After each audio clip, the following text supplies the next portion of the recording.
तो आप सुबह सुबह आए थे? जी मैं तो 8:30 बजे का आया हूँ। तो पहले नहीं बताया था कि छुट्टी आज? नहीं मुझे नहीं पता था। मेरे ख्याल है जैसे 4 तारीख को आएंगे। इससे पहले मतलब जो आज केस रखा था उनको नहीं पता था कि आज केस हो? स्टाफ क्या कहता है?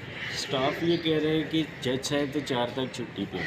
अच्छा। 4 को जज साहब आएंगे। अब आप के वकील और दूसरी पार्टी के वकील आ जाएं तो फिर देखते हैं कि डेट कौन सी होगी या रिलिंग जज के आगे पेश करना है।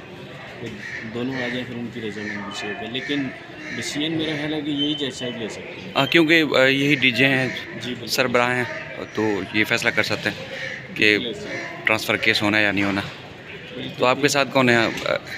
मेरी वाइफ है अस्सलाम वालेकुम। अच्छा। और हमारी जिम्मेदारी थी आना, हम आ गए।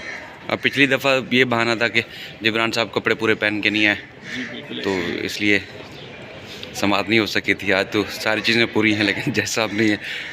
चले, थैंक यू।